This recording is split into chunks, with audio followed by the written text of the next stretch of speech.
Los padres comieron las uvas agrias y los dientes de los hijos tienen la dentera. Sino cada cual morirá por su propia maldad. Los dientes de todo hombre que comiere las uvas agrias tendrán la dentera. He aquí que vienen días, dice Jehová, en los cuales haré nuevo pacto con la casa de Israel y con la casa de Judá. No como el pacto que hice con sus padres el día que tomé su mano para sacarlos de la tierra de Egipto, porque ellos invalidaron mi pacto, aunque fui yo un marido para ellos, dice Jehová. Pero este es el pacto que haré con la casa de Israel después de aquellos días, dice Jehová. Daré mi ley en su mente y la escribiré en su corazón, y yo seré a ellos por Dios, y ellos me serán por pueblo. Y no enseñará más ninguno a su prójimo, ni ninguno a su hermano, diciendo, conoce a Jehová, porque todos me conocerán, desde el más pequeño de ellos hasta el más grande, dice Jehová, porque perdonaré la maldad de ellos, y no me acordaré más de su pecado. Así ha dicho Jehová, que da el sol para la luz del día, las leyes de la luna y de las estrellas para la luz de la noche, que parte el mar y braman sus ondas. Jehová de los ejércitos es su nombre. Si faltara estas leyes delante de mí, dice Jehová, también la descendencia de Israel faltará para nuestra estación delante de mí eternamente. Así ha dicho Jehová. Si los cielos arriba se pueden medir y explorarse abajo los fundamentos de la tierra, también yo desecharé toda la desobediencia de Israel, la descendencia de Israel por todo lo que hicieron, dice Jehová. He aquí que vienen días, dice Jehová, en que la ciudad será edificada en Jehová, desde la torre de Hananel hasta la puerta del ángulo. Y saldrá más allá el cordel de la medida delante de él, sobre el collado de Gareb, y rodeará a Goa. Y todo el valle de los cuerpos muertos, y de la ceniza, y todas las llanuras hasta el arroyo de Cedrón, hasta la esquina de la puerta de los caballos al oriente, será santo a Jehová, no será arrancada ni destruida más para siempre. Amén. Respondamos con el himno 324, Fuente de la Vida Eterna. Himno número 324.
Hermanos, tenemos el mensaje de esta tarde, unidad del pacto según la Escritura.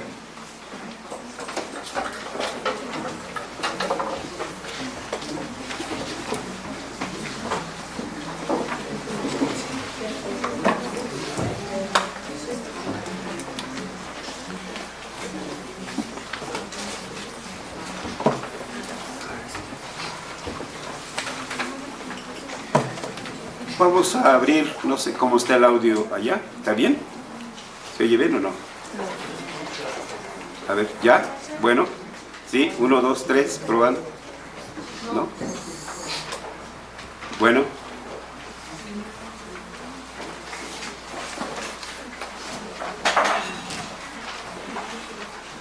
Sí, 1, 2, 3, probando. ¿Se oye o nada? poquito, como el cocodrilo que vuela, ¿verdad? Bajito, pero vuela. Ponemos otro mejor esto.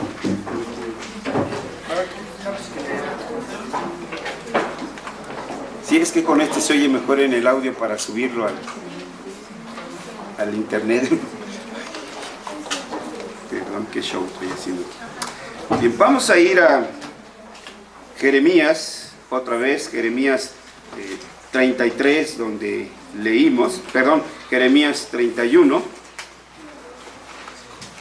Y vamos a fijar nuestra vista de este capítulo en el versículo 35. Lo leemos todos juntos. Dice: así ha dicho Jehová, que da el sol para la luz del día, las leyes de la luna y de las estrellas para la luz de la noche, que parte el mar y brama sus ondas. Jehová de los ejércitos es su nombre. Amén. Vamos a orar. Nuestro Dios y nuestro Padre, nuestro Rey, nuestro Redentor, te damos gracias porque esta mañana nos has congregado como lo que somos, tu familia, tus hijos, comprados con la sangre de nuestro Redentor, nuestro Señor Jesucristo. Estamos congregados, ¿sí?, en lo que es el cuerpo glorioso de nuestro Señor Jesucristo, tu iglesia. Venimos, Señor, no solo para expresarte nuestra gratitud por tu misericordia y por tu gracia, no solo para rendirte tributo de adoración a tu gloriosa majestad, Dios Trino, sino además porque solo tú tienes palabras de vida, y por eso queremos escuchar, Señor, lo que tú tienes para nuestras vidas en este día. Nuestra actitud, Señor, es la de tus siervos, que dijeron: habla, Señor, que tu siervo escucha. Queremos pedirte, Padre bendito, que por la obra milagrosa de tu Espíritu Santo, nuestras vidas sean poderosamente sacudidas, Señor, por tu palabra, pero también movidas, Padre Santo, para vivir, actuando, trabajando por la expansión de tu reino. Te pedimos esto en el nombre de Cristo Jesús. Amén. Amén. Decía en otras ocasiones que uno de los problemas que tenemos en cuanto a la lectura de las Escrituras es la forma tan común en la actualidad de leerla en forma aleatoria. Es decir, una parte aquí, otra parte allá, un salmo, un proverbio, y luego te lees 3 capítulos de Génesis, y luego 2, y nos traen así, como dicen, de la seca a la meca. ¿Qué ha propiciado esto?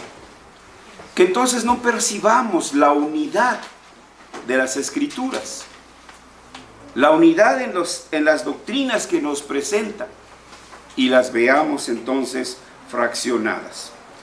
En este mismo capítulo que acabamos de leer, el versículo 31 dice así: he aquí vienen días, dice Jehová, de los cuales haré nuevo pacto con la casa de Israel y con la casa de Judá.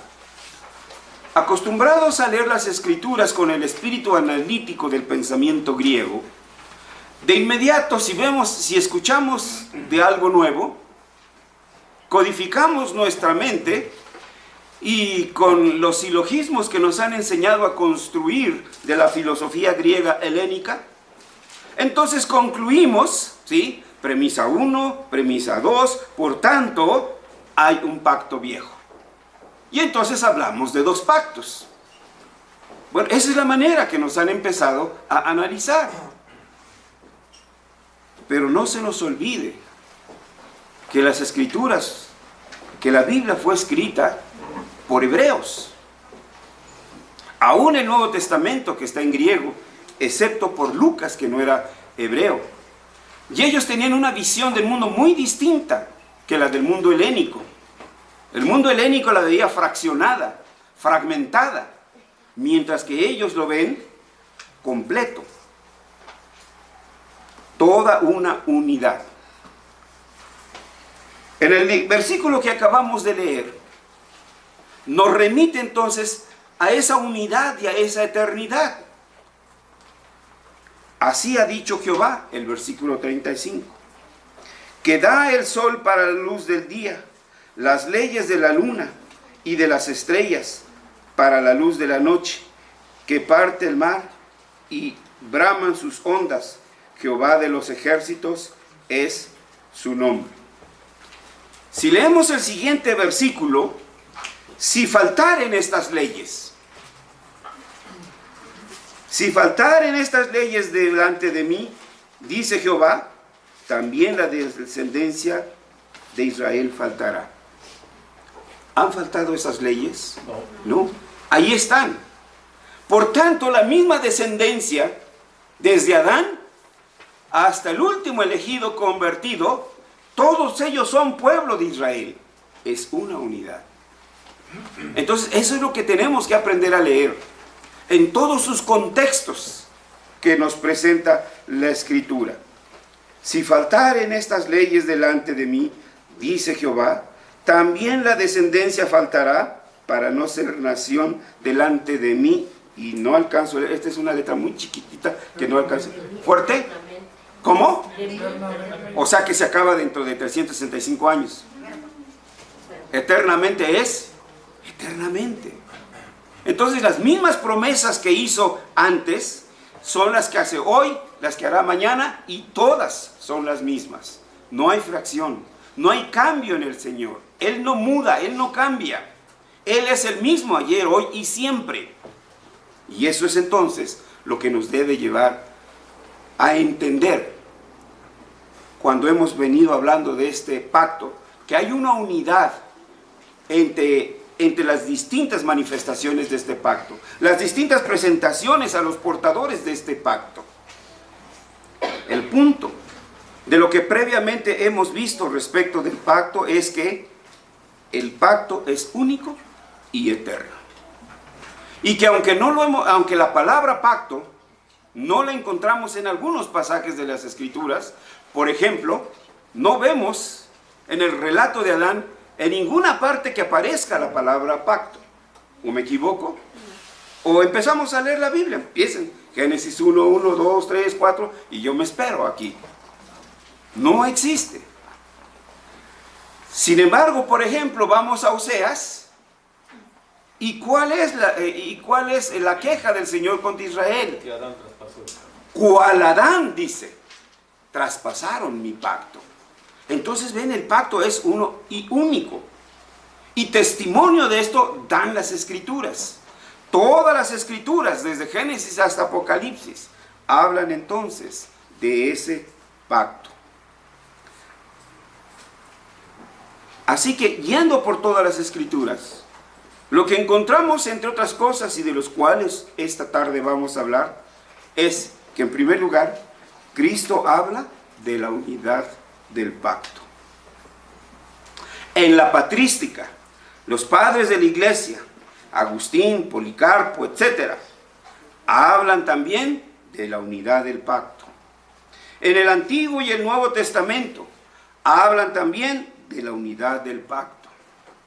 Las ceremonias de la ley también hablan de la unidad del pacto. Vamos a ver entonces estos 4 testimonios que la Escritura hace que resalten para que nosotros los veamos. En primer lugar, Cristo habla de la unidad del pacto. ¿En qué sentido Cristo habla de la unidad del pacto? Porque Cristo siempre remitió a su auditorio hacia el Antiguo Testamento, hacia la ley. ¿Cómo lees en las Escrituras? O mejor dicho, ¿cómo interpretas? ¿Sí? Porque hemos analizado esta palabra, recordarán, y vimos que en su significado último es interpretar. ¿Cómo interpreta las Escrituras? O nos manda también al joven que me estaba pidiendo, ¿qué debo hacer para ser salvo? ¿Qué debo hacer para tener la vida eterna? Y entonces dice, los mandamientos te sabes. Y entonces los empieza a decir, todos esos los he guardado. Entonces, una y otra vez, vean ustedes, que Cristo y los apóstoles siempre nos están remitiendo al Antiguo Testamento. Entonces, el maestro mismo dice, entre otras cosas, acerca del pacto. ¿Dónde cita? Escuchen primero. Génesis 17. 7. y estableceré mi pacto entre mí y ti, y tu descendencia después de ti en sus generaciones por pacto perpetuo. Ahí está, ya le caí, pastor, esto es mentiroso. Jamás Cristo repitió este versículo. Estoy de acuerdo, pero déjenme avanzar, ¿no? Apenas voy en el renglón 1. Ciertamente, ahí leemos, Leverit Olam, el pacto eterno. Pero en todo lo que ya se ha dicho sobre el tema del pacto, no se ha establecido nada nuevo acerca de la verdadera religión, en relación a la posteridad que el pueblo de la antigüedad no haya ya escuchado. Recuerden, dice: a lo suyo vino el apóstol Juan, y lo suyo no le recibieron. ¿Quién era lo suyo? Pueblo de Israel. Vino primeramente al pueblo de Israel. Cuando mandó a sus discípulos, los mandó primeramente ¿con quién? Con los israelitas. Tengo otras ovejas del redil que se han salido. ¿A quién se refería? Precisamente al Israel. ¿A quién le fue dada esta promesa? En Génesis 17:7. Sí, e individualmente está correcto. ¿A quién? Abraham. A Abraham. No pierdan la brújula, por favor, no se me empiecen a dormir. Todavía no llevo 45 minutos, así que todavía pueden estar atentos. Abraham. Pero nótese, Abraham fue justificado por la sola fe, sin las ceremonias del holocausto, ni ofrendas expiatorias. Todavía no existían. Todavía no había esos elementos que más a tarde el Señor ordena. Y aún antes de la circuncisión y de las leyes dadas al pueblo de Israel. ¿O no es eso lo que da testimonio Pablo? Romanos 4:3. Si alguien nos ayuda y lo lee. Romanos 4:3.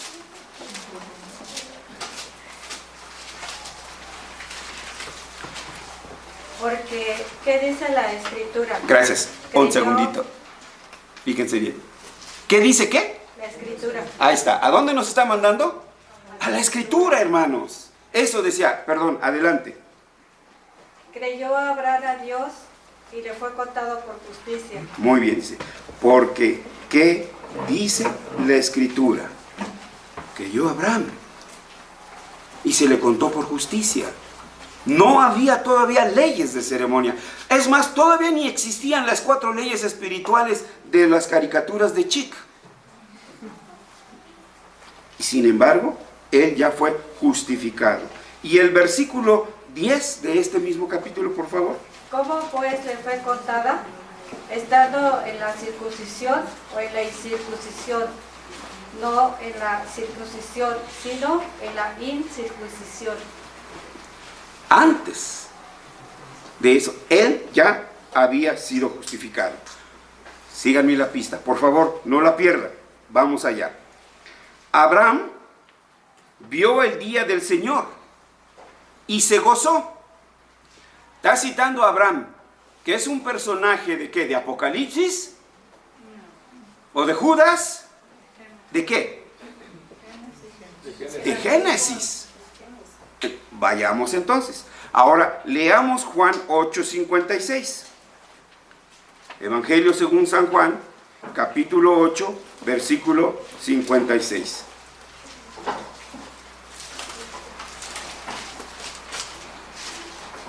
Abraham, vuestro padre, se gozó de que había de ver mi día, y lo vio y se gozó. Gracias. Otra vez, hermano. Abraham, vuestro padre, se gozó de que había de ver mi día, y lo vio y se gozó. Muy bien. Ahora fíjense bien. ¿Cómo? ¿Quién está hablando en primer lugar? Nuestro Señor Jesucristo. Y estamos diciendo, la afirmación primera de este primer punto es que Cristo habla de la unidad del pacto. Y vemos entonces cómo Pablo nos lleva a las escrituras del Antiguo Testamento para decirnos que la escritura dice que Abraham fue justificado sin las obras de la ley. Ahora leemos aquí, Cristo está hablando, vuestro Padre, porque los judíos se creían descendientes de Abraham. Y entonces es él quien está diciendo, vuestro Padre Adán, en el versículo 56. Perdón, vuestro padre Abraham. Abraham, vuestro padre, se gozó de que había de ver mi día, la simiente de la mujer, el segundo Adán, el que cumpliría los términos del pacto, con quien el Padre hizo el pacto, y de regalo, precioso regalo, le dio a él cada uno de nosotros. Vaya qué regalo, ¿verdad? Bueno, primero nos limpió, nos lavó y todo eso para podernos ofrecer como regalo a su hijo. Lo vio y se gozó. Y cuando el escritor de la epístola de los Hebreos dice que Abraham esperaba una ciudad que tiene fundamentos, cuyo arquitecto y constructor es Dios, no está diciendo otra cosa, sino que esperaba una ciudad eterna, la eternidad del reino.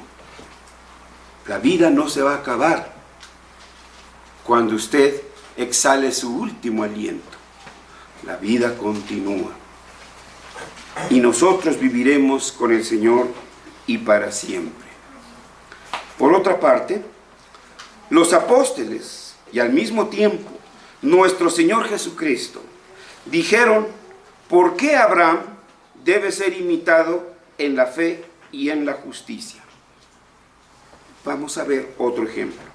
Lucas 19:9, por favor. Lucas 19:9. ¿Alguien lo encuentra? Léalo, por favor. Jesús le dijo, hoy ha venido la salvación a esta casa, por cuanto él también es hijo de Abraham. Bueno, ya sabemos de quién se trata, por el contexto y porque ya lo hemos leído. Zaqueo, el pecador, también era hijo de Abraham. Y esto lo está diciendo el mismo Señor, ¿sí? Que también es hijo de Abraham. Hoy ha venido la salvación a esta casa, por cuanto él, Zaqueo, también es hijo de Abraham. No vemos la palabra pacto, pero sabemos que audiblemente el Señor hizo un pacto con Abraham y le dijo, y tu descendencia. Y Zaqueo también es descendencia de Abraham. Por tanto, siendo él hijo de Abraham, entonces también alcanza las bendiciones del pacto. Es el mismo pacto que para Abraham, que para Zaqueo, que para usted, que para mí. Abraham entonces fue justificado por la fe en la simiente prometida, sin haber visto aquella simiente. Él no conoció a Cristo, pero fue justificado por creer en ese que había de venir, el Mesías. Pero creyó y le fue contado por justicia. Zaqueo también creyó en Jesús, en esa descendencia, en esa simiente, en la simiente de la mujer.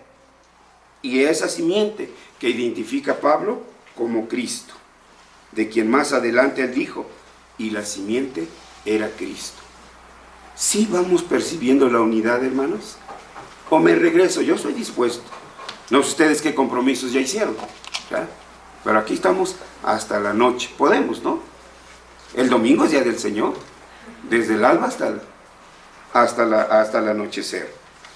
Tómese en cuenta que no puede haber semejanza o igualdad entre las cosas, que por naturaleza son contrarias.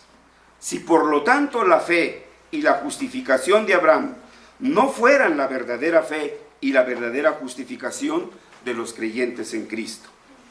Pensar así es peligroso, porque estamos diciendo que Cristo erróneamente estaba proponiendo imitar la fe de Abraham. Veamos Isaías 51, versículos 1 y 2. Isaías 51, versículos 1 y 2. Oídme los que seguís la justicia, los que buscáis a Jehová, mirad a la piedra de donde fuisteis cortados, y al hueco de la cantera de donde fuisteis arrancados. Mirad a Abraham vuestro padre, y a Sara que os dio a luz, porque cuando era más que uno solo, lo llamé, y lo bendije, y lo multipliqué. Otra vez, Abraham ya no existía. Abraham ya había entregado su espíritu al Señor. Ahora es un pueblo ya establecido en Canaán, el actual Israel. Ahora es a esa descendencia a quien se está dirigiendo. Y entonces en el versículo dice, otra vez, Abraham vuestro padre. Abraham vuestro padre. Pablo a Romanos también nos dice que nosotros somos hijos de Abraham, herederos o coherederos con Abraham. Que la promesa del Israel, del Canaán físico, también fue una promesa para nosotros. Y del Canaán eterno que viene después. Y Sara, quien os dio a luz. Vean la manera de expresar entonces esa unidad. Aun cuando el único hijo que tuvo Sara fue Isaac. Sin embargo, en la fe, nosotros somos hijos de Abraham e hijos de Sara. ¿Y qué dicen los apóstoles más adelante? Encomiando a las mujeres que imiten la fe de Sara. Y entonces vean hacia dónde nos está llevando. Ahora, comparemos esto con Juan capítulo 8. Juan 8, versículos 39 y 40.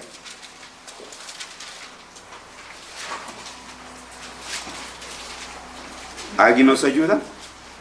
Respondieron y le dijeron, nuestro padre es Abraham. Jesús les dijo, si fueseis hijos de Abraham, las obras de Abraham haríais. Pero ahora procuráis matarme a mí, hombre que os he hablado la verdad, la cual ha oído de Dios. No hizo esto Abraham. Muy bien. Otra vez, los judíos se sentían orgullosos de ser descendientes de Abraham. Y así se lo dijeron a Jesús. Nuestro padre es Abraham. Y la respuesta de Jesús: si fuereis hijos de Abraham, las obras de Abraham haríais. Pero ahora procuráis matarme a mí, hombre que os he hablado la verdad, la cual he oído de Dios. No hizo esto Abraham. Abraham esperaba la promesa, anhelaba esa promesa. Entonces vemos cómo la escritura, antiguo, nuevo, antiguo, nuevo, antiguo, nuevo. ¿Podemos ver esa correlación, hermanos? Por lo tanto, debemos creer que hay un solo pacto, hay una sola iglesia, con todos los santos que han existido, tanto antes de la llegada del Mesías, como después del advenimiento de Cristo. Hay un solo camino al Padre, tanto para el Israel antiguo como para el Israel del Nuevo Testamento. Compárese el Salmo 14, en sus primeros versículos, y nos establece la diferencia entre el necio y el justo. Dice el necio en su corazón, no hay Dios. ¿Cuántos de nuestros hijos se han convertido en eso? Son necios. Porque no me digan que ustedes no les han hablado. ¿No le han hablado a sus hijas? ¿No le han hablado a sus hijos? ¿Y qué dicen? Necios, ¿sí? Su necedad lo sigue perdiendo. Pero en cambio, ¿qué dice la última parte del Salmo 14? Dios está con la generación de los justos. Dios habita, Immanuel, solo en medio de su pueblo. Donde hay necedad, no hay la presencia de Dios. Donde está la presencia de Dios, hay bendición. Donde no hay bendición, ¿qué hay? Suena feo, pero esos necios son unos malditos. Perdonen, pero no hay de otra. Es la Escritura la que habla. Pero si alguien está más influenciado por la fuerza de los testimonios, es decir, que quiere puros testimonios, que escucha al Señor mismo, que habla en el Evangelio de Mateo. El maestro dice: te aseguro que muchos vendrán del este y del oeste, incluso algunos de Viena 99, alias Coyoacán, y se sentarán con Abraham, se sentarán con Isaac y Jacob en el reino de los cielos. Otra vez, la manera mística y pietista de interpretar los cielos desde la perspectiva platónica, desde la perspectiva aristotélica. ¿Qué nos imaginamos de los cielos? Allá lejos. Pues antes pensaban que era arribita de las nubes, pero hoy que nos dicen que hay esta galaxia, que la otra galaxia, y que la otra galaxia, y lo máximo era, hace algunas décadas, los llamados hoyos negros. Y ahora nos salen con que hay más que hoyos negros, y pues hasta dónde. Allá nos imaginamos el cielo. Otra vez, hermanos, ¿quién escribió las Escrituras? Judíos que tenían la mente de una unidad de la totalidad del universo. El reino que viene de los cielos. Es lo que quería decir Mateo. El reino que viene de arriba. Cuando leemos, por ejemplo, en Lucas, paz en la tierra, ¿sí? Nosotros tenemos una preposición en, pero cuando vamos al original griego, dice epi, que significa sobre.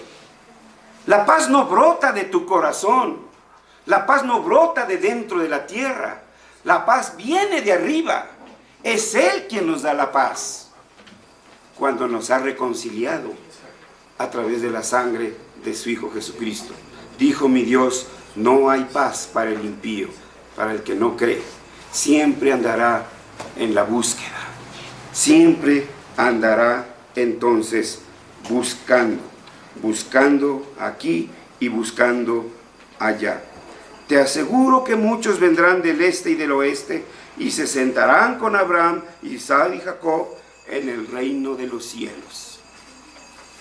Mientras que los hijos del reino,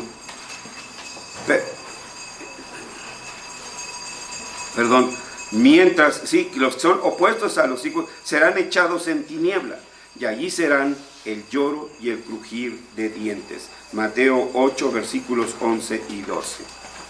Incluso en el Evangelio de Juan, capítulo 10, versículo 16, Jesús habla más claramente: pero también tengo otras ovejas que no son de este redil, ovejas descarriadas. Se han brincado las trancas. Bueno, aquí tenemos muchas ovejas descarriadas. ¿Verdad, mamás? ¿Verdad, papás?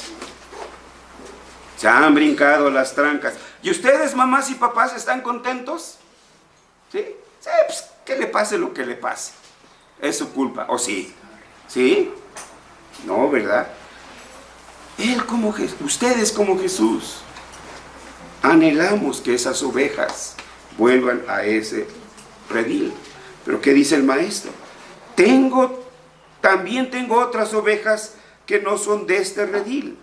Aquellas también debo traer, y oirán mi voz, y habrá un solo rebaño y un solo pastor. ¿No habla esto de unidad? Sí. No hay un Salvador para los pentecosteses, otro Redentor para los bautistas, otro Redentor para los metodistas, otro Redentor para los presbiterianos. Es un mismo Redentor. Es un mismo Salvador. Somos una sola iglesia. Nada más que algunos quieren ropa de Liverpool, otras de Suburbia, y pues algunos a lo mejor hasta solo de Milán. ¿Fuerte? De la PAC. De la PAC, sí, de la PAC. Además de esto, hermanos, muchas parábolas en los evangelios son oportunas, especialmente las de las bodas, o las que se relacionan con las viñas. Muchas de ellas hablan de bodas, hablan de la viña. Mateo 20 del 10-16, Mateo 21, 33 al 41, Mateo 22 del 1 al 14. En todas estas parábolas, los invitados y los trabajadores son diferentes, pero la fiesta de bodas y el viñedo siguen siendo los mismos. No es diferente a lo que Pablo usa en el ejemplo del olivo y las ramas injertadas. El olivo siempre permanece el mismo árbol. Sobre él se injertan las ramas silvestres, el olivo silvestre. El olivo, repito, siempre permanece como lo que es, el árbol de olivo. Pero los brotes de un olivo silvestre se trasplantan entre los otros árboles cuyas ramas han sido cortadas. De nuevo, en una carta elocuente a los Corintios, Pablo dice: no quiero que ignoren, oh hermanos, que nuestros padres estaban todos bajo la nube, y todos cruzaron el mar, y todos fueron ligados a Moisés por el bautismo en la nube y en el mar. Ya estamos más de 400, 700 años. Ya estamos en el Nuevo Testamento. Y está hablando todavía, hermano, no quiero que nuestros padres estaban todos bajo las nubes y todos cruzaron el mar, etc. Y todos comieron el mismo alimento espiritual. Y todos bebieron la misma bebida espiritual, porque bebieron de la roca espiritual que los acompañaba. Y Pablo termina esta frase con esta sublime declaración: y esa roca era Cristo. Cristo estuvo con ellos, Cristo está con nosotros, y Cristo se estará con los elegidos que aún no han sido llamados. Pero si nuestra explicación sobre estos textos diera la impresión de que es una nueva interpretación moderna, creo que debemos saber que hace ya más de 1500 años, los padres de la iglesia también percibieron el mismo tema, la misma promesa del pacto. Y un ejemplo de ellos es San Agustín. Él llegó a la misma conclusión sobre los textos que se acaban de presentar. O sea, no solo fue interpretación de Cristo, no solo fue interpretación de los apóstoles, ahora Agustín llega a la misma interpretación. Las palabras de Agustín en su obra llamada Johannis Evangelium Tractus hace un comentario siguiente. Voy a citar textualmente las frases de este santo de la patrística, San Agustín. Está hablando San Agustín, los que precedieron al advenimiento de nuestro Señor Jesús, que humildemente se hizo carne, creyeron en el que había de venir. Ahora escuchen, de la misma manera en que creemos en el que ya ha venido. Es el mismo Cristo de ayer al de hoy. Los tiempos, sigue hablando Agustín, eran diferentes, pero la fe no. Abraham vivió en el año quién sabe qué, Isaac en el quién sabe qué, Jeremías en el quién sabe qué, yo en el siglo XXI, usted en el siglo XXI, pero la fe es la misma. Ellos creían en el Cristo anunciado en las ceremonias de la ley. Nosotros creemos en el Cristo que ya vino y que se manifestó en carne. Aunque los tiempos fueron diferentes, sigo citando a Agustín, vemos que los creyentes de ambos tiempos, el Antiguo y el Nuevo Testamento, entraron a través de la única entrada de la fe, es decir, a través de Cristo. Creemos que nuestro Señor Jesús nació de una virgen, se hizo carne, murió, resucitó y ascendió. Y ahora creemos que todo esto ya se ha cumplido, tal como lo escuchamos de los profetas en el pasado.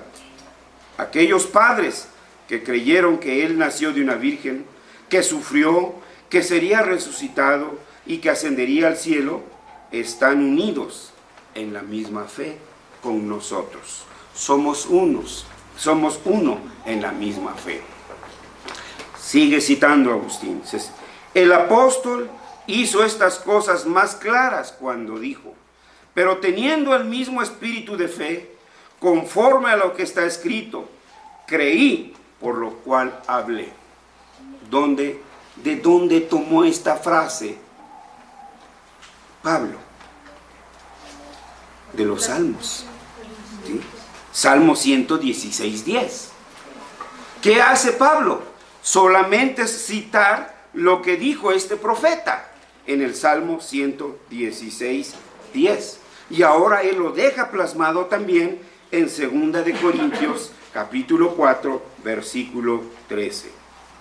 Pablo entonces nos está llevando a lo mismo que dijo el profeta en los Salmos: creí, por lo tanto hablé. Ahora pues, por esta razón, el apóstol Pablo concluye: nosotros también creemos, por lo cual también hablamos. Que algunos no entienden el pacto. No, es un tema muy difícil. ¿Cómo lo voy a hablar si me entienden? La palabra es la palabra y el que enseña es el Espíritu, no el pastor, no el maestro. El pastor y el maestro solamente declaran la voluntad del Padre. El que hace la obra es el Espíritu Santo. Sin embargo, para que puedan saber que solo hay una fe, escuchen lo que dice el apóstol Pablo en 1 de Corintios capítulo 10 y unos cuantos versículos adelante. Porque no quiero, hermanos, que ignoréis, y lo que nos sigue es familiar. Más tarde, Agustín, hablando de la iglesia, dice: la misma iglesia que dio a luz a Abel, a Enoc y a Noé. ¿De qué manera la iglesia da luz a cada uno de nosotros? Proclamándonos el Evangelio y llamándonos al arrepentimiento e invitándonos a venir a Jesús. Por eso se dice que la iglesia es la madre de los creyentes, no porque ella sea la fuente de la gracia, sino porque a ella se le ha encomendado proclamar el Evangelio de la gracia. Yo no hubiera creído, dijo el mismo Agustín, si la iglesia no me hubiera llamado. Más tarde, sí, seguimos diciendo. Y él sigue citando a los patriarcas, a Enoc, Noé, Abraham. Asimismo, fue la misma iglesia que más tarde dio a luz a Moisés y a los profetas. También esto, antes de la venida del Señor. Nótese, Agustín está hablando de la iglesia del Antiguo Testamento. Y hay quienes creen que la iglesia comenzó en Pentecostés. Fue la manifestación visible de la permanencia o de la presencia permanente del Espíritu Santo en la iglesia. Pero no es que la iglesia naciera en ese momento. La iglesia requiere de aquellos que creen en el Mesías y en el Cristo. Por tanto, la iglesia comenzó en el mismo paraíso con Adán y con Eva. Antes se llamaba varona. Y la Escritura dice, la paga del pecado es... ¿Cómo es entonces que Adán le cambia el nombre a su esposa y le dice Java, vida? Porque creyó en la promesa del que cree, vivirá. Cristo dio a luz, es decir, el nuevo nacimiento, a todos los nacidos en diferentes momentos de la historia, ya sea del pueblo de Israel antiguo, o sea el nuevo Israel del Nuevo Testamento, pero todos ellos unidos en un solo pueblo, el pueblo de la promesa, el pueblo del pacto. ¿Hasta cuándo, hermanos? ¿Hasta cuándo seguiremos subliminando el apellido Velázquez? Hay quienes les gusta ser Contreras y Contreras se van a morir. Porque ¿cómo idolatramos nuestro apellido? Pero ¿cuándo vamos a pensar que somos una sola familia? Que somos un solo pueblo y que todos pertenecemos a un solo pacto. Por todo esto, creo que es realmente evidente que solo hay una iglesia. Hay un solo pacto y hay un solo pueblo. Lo mismo es para los patriarcas que lo es para nosotros, los creyentes del Nuevo Testamento. Hemos citado dos testimonios. Cristo mismo, evocando las promesas de Abraham, los apóstoles, los padres de la iglesia. Y ahora veamos cómo también el Antiguo y el Nuevo Testamento hablan de esta unidad del pacto. Muchos temas se encuentran en la Escritura que a primera vista parecen distinguir claramente entre dos pactos, dos pueblos, dos espíritus, tal como ya leímos en Jeremías capítulo 31, versículos 31 y 32. He aquí vienen días, dice Jehová, en los cuales haré un nuevo pacto con la casa de Israel y con la casa de Judá, no como el pacto que hice con sus padres. Y nuevamente, en Ezequiel 36, 26 dice, os daré corazón nuevo y pondré espíritu nuevo dentro de vosotros. De nuevo, en la carta a los Gálatas, Pablo dice en capítulo 4, versículo 24, estos son los dos pactos. Ahora, se explicará entonces de dónde se derivan estos términos y cómo deben de entenderse. Para empezar, es cierto que la nomenclatura del Antiguo Testamento, del Antiguo y del Nuevo Pacto, espíritu y pueblo, no provienen de la esencia del pacto, sino de ciertas circunstancias no esenciales, porque a la verdad, la diversidad de los tiempos así lo recomendaba y se mencionaba para el entendimiento del pueblo hebreo. ¿No con esto le llegaron los judíos? ¿Es lícito que el hombre se separe de su mujer? Dijo, nanay, nada de que te separas, pues es incompatibilidad de caracteres. Ay, mi vida, ya no siento nada por ti. Ay, no, nada, eso es, te aguantas de aquí hasta el final. Y que se espantan los judíos y dicen, ¿cómo entonces?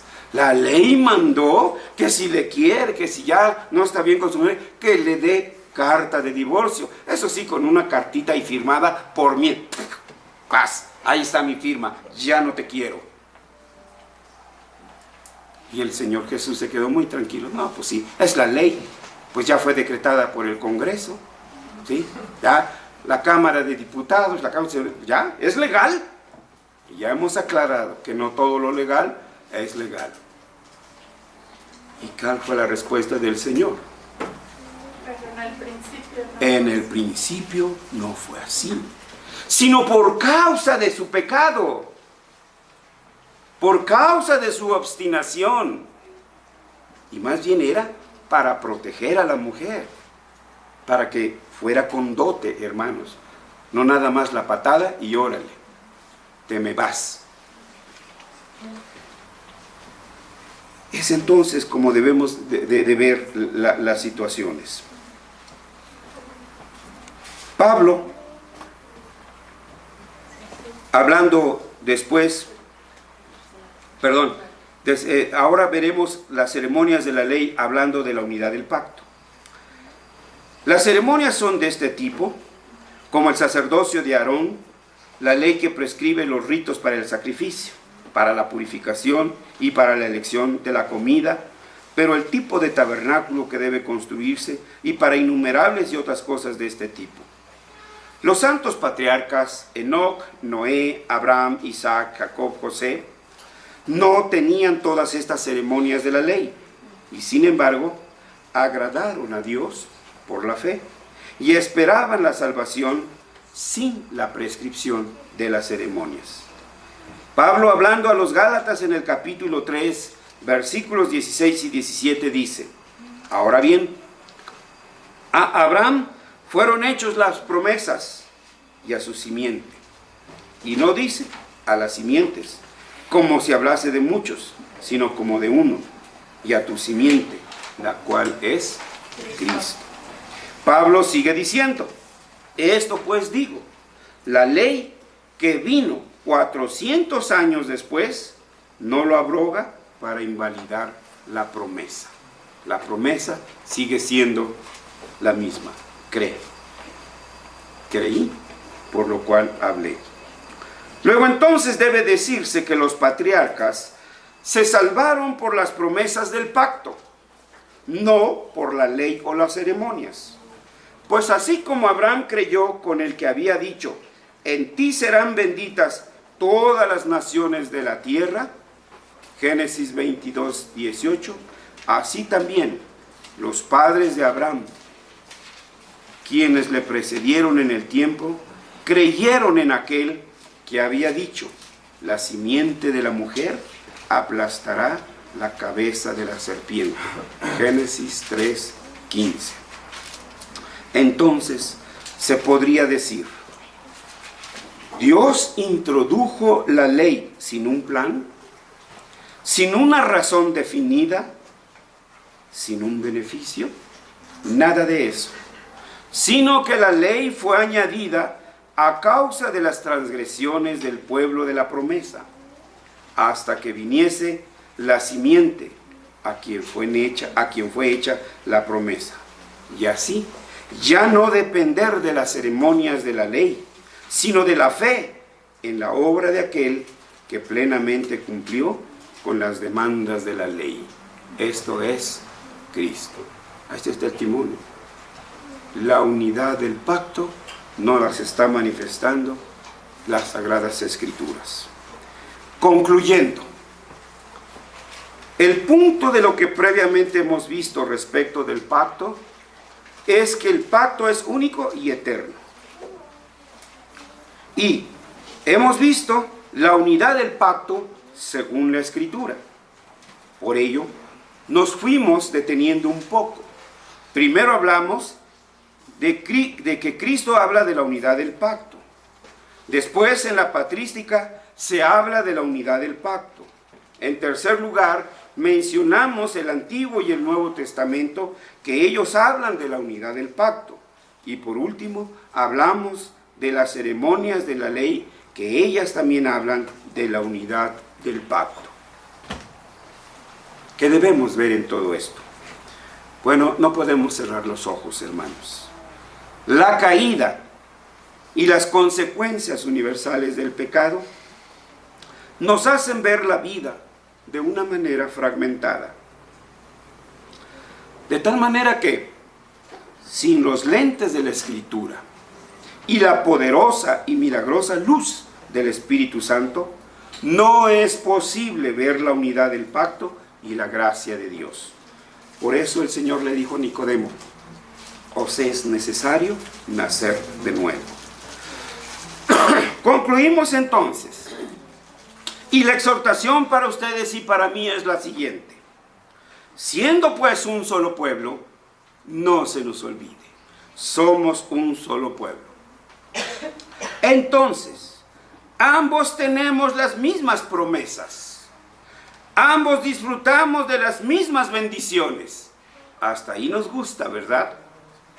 Pero también ambos tenemos las mismas responsabilidades. No olvidar desde dónde venimos trayendo este tema. Hay una tesis y hay una antítesis. La tesis es Dios. Su palabra es la tesis. Él es la tesis, es la verdad. Y nuestro deber es estar con la tesis, junto a la tesis y por la tesis. Y todo lo que se oponga a esta tesis, sea usted, sea yo, sea su hijo, sea su hija, sea su amigo o su amiga, es antítesis.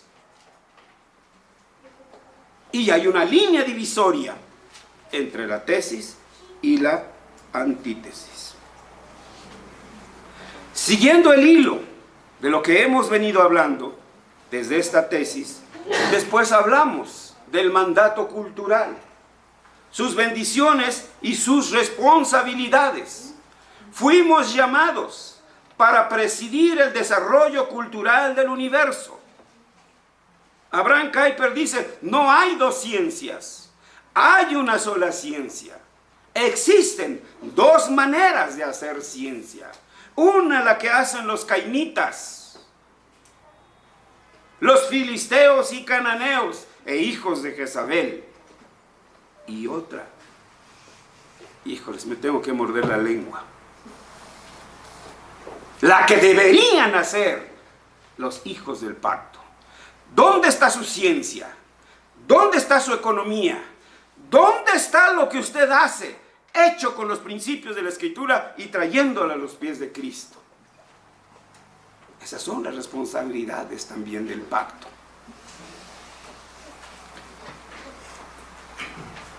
Ser hijos del pacto también nos da la responsabilidad de entender la mayordomía universal en su triple posición y relación del hombre, e irreductible, es decir, que usted no la puede borrar, o la cumple o la incumple, o está con él o está contra él.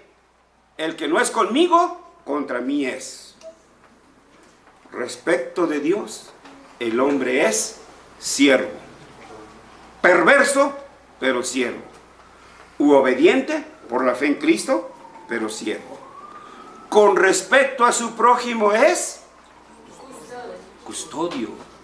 Estamos para cuidar a aquellos que Dios ha puesto junto a nosotros. Y con respecto a la creación, mayordomos.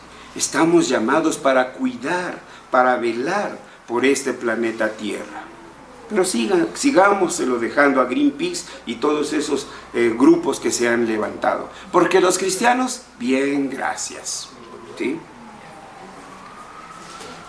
Y por añadidura, hermanos, ser hijos del pacto, del pueblo de la promesa, nos responsabiliza promover, extender y defender, si fuera preciso, el reino de Dios.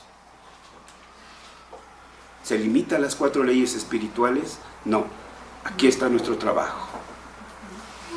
Estas son, ¿qué? Las órdenes. Y ahora solo nos resta, ¿qué? Cumplirlas. Vamos pues a cumplirlas. Y que el Señor nos ayude. Vamos a orar. Nuestro Padre, nuestro Dios y nuestro Rey, gracias por tu bendita palabra, que no solo nos hace regocijarnos en la salvación que por la sola fe en Jesucristo tú graciosamente nos has otorgado, sino también en ser partícipes de las promesas que desde siempre le has dado a tu pueblo. pero sobre todo, Señor, las responsabilidades. Señor, que no seamos ni omisos ni remisos en el cumplimiento del mandato cultural, en el cumplimiento de nuestra mayordomía universal y también, Señor, en nuestra responsabilidad de extender y expander el glorioso reino de nuestro Señor Jesucristo. Amén. Amén. Dios siga bendiciendo su palabra.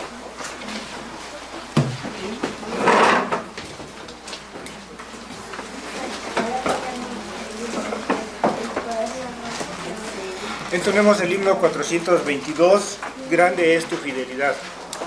Himno número 422, grande es tu fidelidad.